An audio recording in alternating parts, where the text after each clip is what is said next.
नमस्कार, पेश आज का न्यूज पॉइंट में विज्ञान प्रकाश। दलित राजनीति बहुत सुना है आपने, इसके बारे में बहुत सारी चर्चाएं सुनी हैं, बहुत सारे बदलाव देखे। मैं इस विषय पर आज चर्चा करने से पहले एक बात बिल्कुल स्पष्ट कर दूं, व्यापक विषय है और एक टेलीविजन कार्यक्रम में इसको सीमित नहीं किया जा सकता।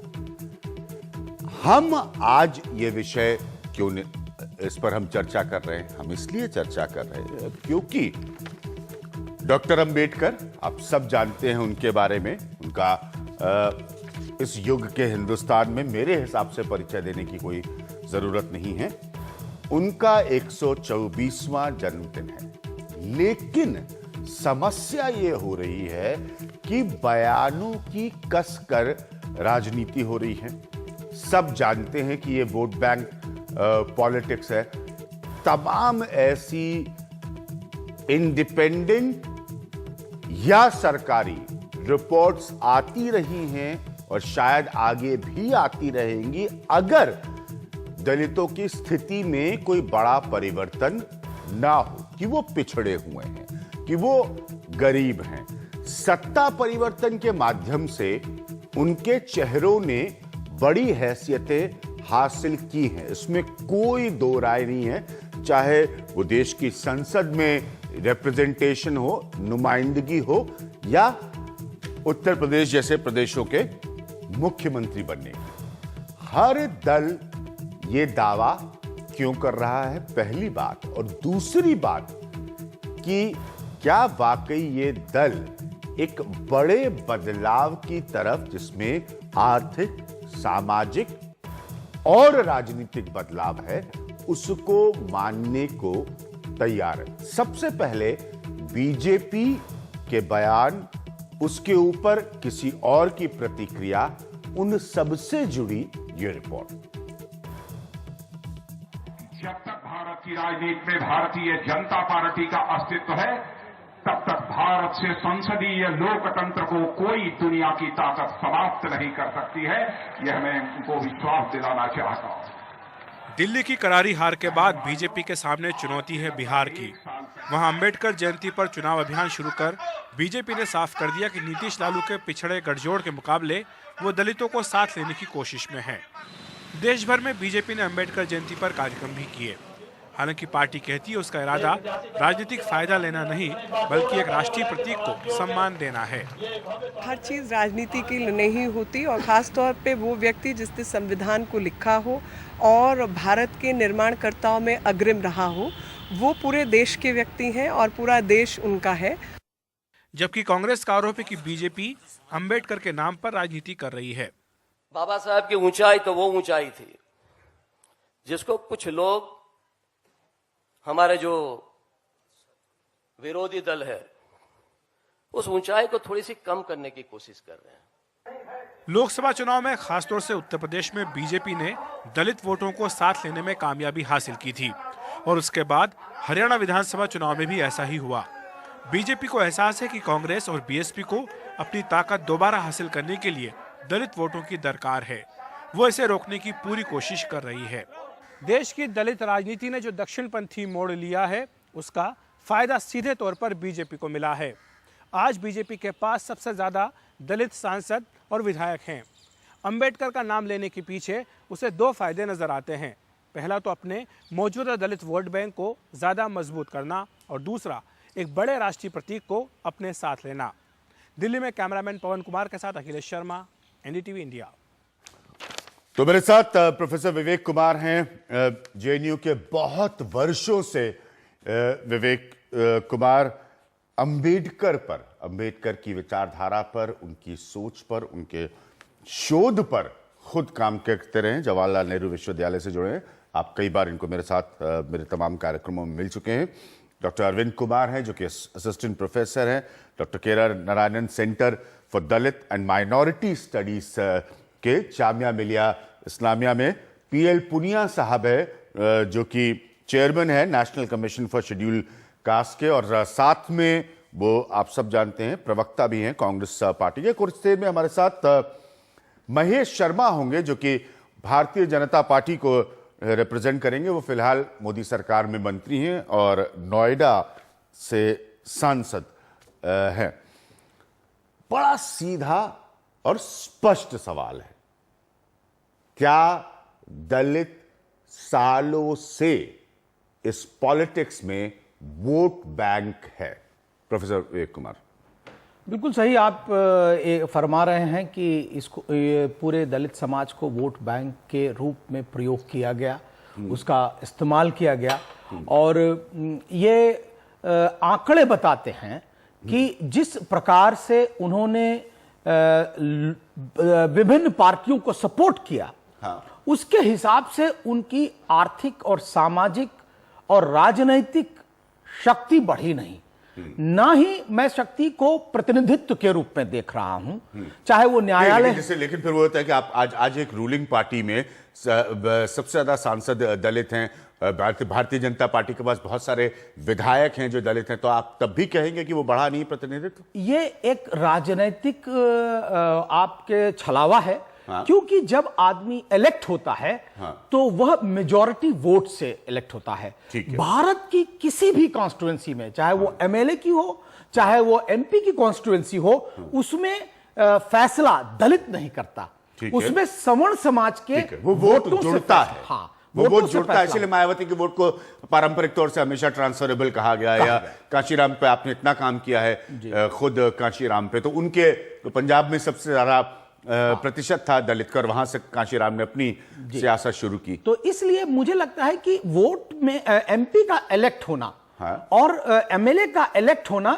यह नहीं दिखाता कि उनको प्रतिनिधित्व मिला जा रहा। यह एक संवैधानिक प्रक्रिया है कि इतनी सीट रिजर्व्ड है और उसमें इलेक्शन होगा। लेकिन क्या बिना रिजर्व सीट के भी क्या दलितों को कभी चुन करके लाया गया? कोई पार्टी अगर यह दावा कर दे तो मैं ये मानता हूं। पॉइंट है प्रोफेसर विवेक कुमार। मैं अरविंद जी आपके पास आने से पहले, पीएल पुनिया, आप एक ब्यूरोक्रेट भी रहे हैं बहुत सीनियर, बाद में आप पॉलिटिक्स में आए। जो बात विवेक कुमार कह रहे हैं कि हम सब जानते हैं, सियासत को एनालाइज करते हुए मुझे भी बहुत वर्ष हो गया, कि ये वोट जुड़ता है। आप ये कह रहे हैं स्वतः रिप्रेजेंटेशन में इंडिपेंडेंट होकर क्या वो प्रक्रिया बदली है, इसीलिए आप उसको छलावा कह रहे हैं। पुनिया साहब। देखिए, प्रोफेसर विवेक कुमार जी बहुत सही कह रहे हैं।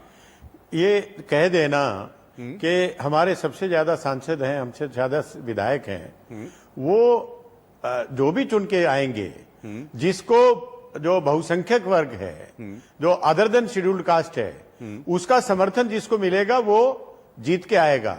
और क्योंकि अनुसूचित जाति के सभी कैंडिडेट अनुसूचित जाति के रहते हैं, तो अनुसूचित जाति का वोट तो आपस में बट गया और जीतता वो है जो अदर देन शेड्यूल्ड कास्ट है, वो समर्थन देता है। तो ये बात पूरी तरह से सही है। और इसके आधार पर ये नहीं कह सकते कि हम रिप्रेजेंट करते हैं उस क्लास को, ये पूरी तरह से सही नहीं है। मैं ये बात कहना चाहता हूं। ठीक है, लेकिन आप ये मानते हैं कि वो इस्तेमाल पूर्णतः राजनीतिक सोच के साथ, राजनीतिक तरीके से होता है? जैसे आज आप सबके अंदर होड़ लगी है, मैं अहमद पटेल साहब को सुन रहा था कांग्रेस के कार्यक्रम में, राजनाथ सिंह को सुन रहा हूं पटना के बीजेपी के कार्यक्रम में, सब ओन करें अंबेडकर को। प्रोफेसर साहब यहां बैठे, कांशीराम अंबेडकर बहुत काम किया, सब ओन करें पूनिया जी, नहीं तो ऐसा नहीं वो वोट बैंक खिसक जाए और बाकी उनका विनिंग कॉम्बिनेशन डिस्टर्ब हो जाए।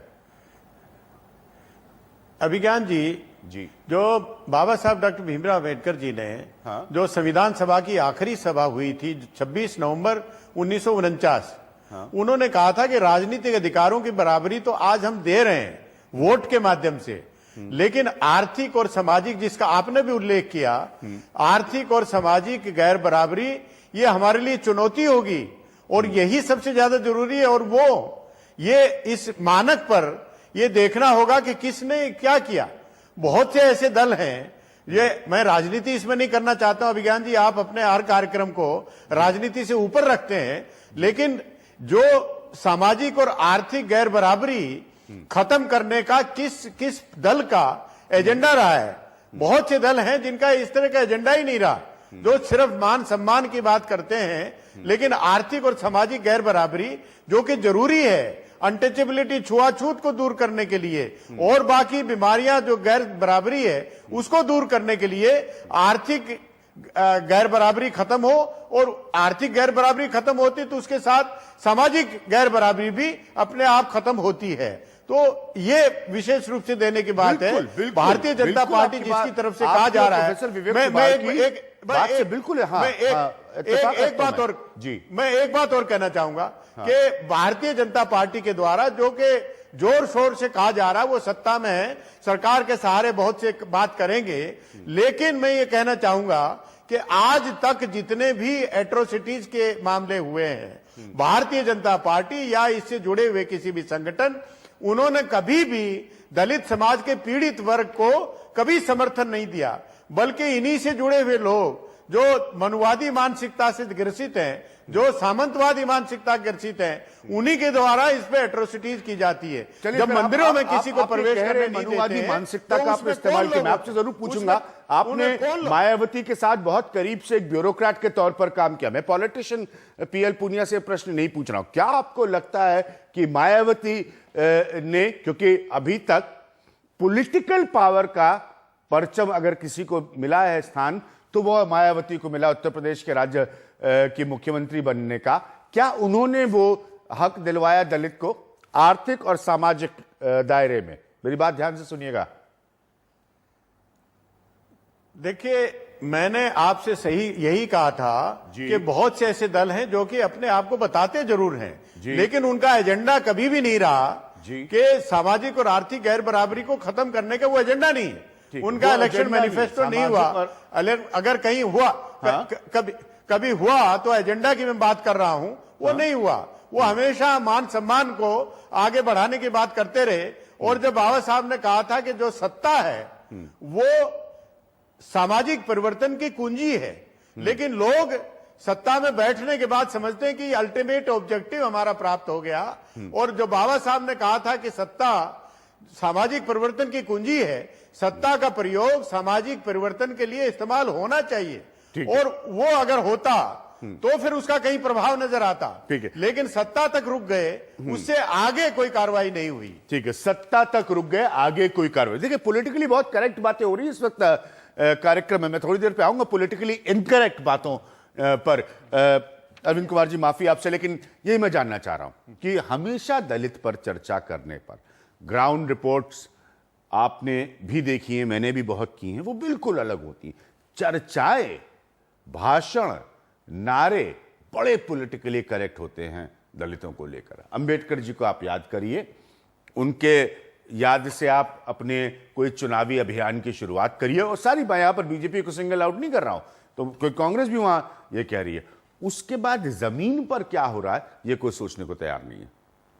देखिए अभिज्ञान जी, मैं इस पे यहाँ से शुरू करूँगा कि डॉक्टर अंबेडकर जो पूरे इंडियन पॉलिटिक्स में पोस्ट इंडिपेंडेंस, बहुत उम्र, काफ़ी कम उम्र में उनका देहांत हो गया, और 1956 के बाद से ही यदि हम देखें हिंदुस्तान की राजनीति, तो डॉक्टर अंबेडकर ऐसा नहीं कि बहुत बड़े लीडर के रूप में उनको याद किया गया, उनको तो बल्कि दबाने की कोशिश की गई।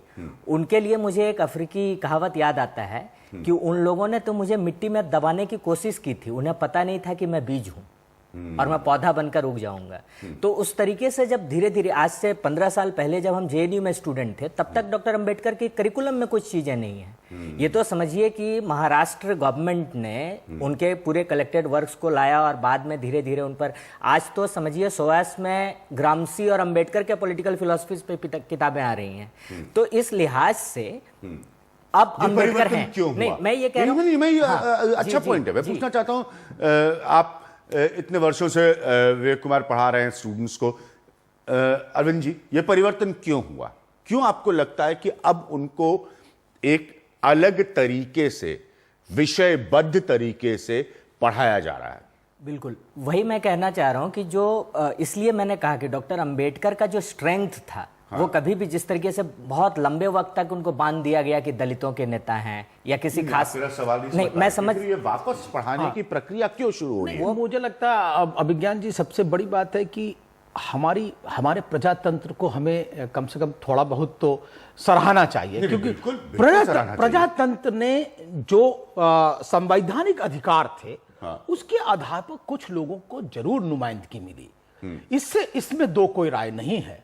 और मैं ये जो है नौकरियों के अंदर जो रिप्रेजेंटेशन मिला, उसमें एक संगठन बना दलितों का, जिसको हम लोग बामसेफ कांशीराम, और बामसेफ ने फिर जो है बहुजन समाज पार्टी को जन्म दिया। ये बात दूसरी है कि लोग माने न माने, लेकिन बहुजन समाज पार्टी के उभार के बाद जिस प्रकार दलित राजनीति में क्वालिटेटिव डिफरेंस आया है और जिसकी वजह से लोग अप्रोप्रिएट करने की होड़ में आ गए हैं, इस बात को हमें भूलना नहीं चाहिए।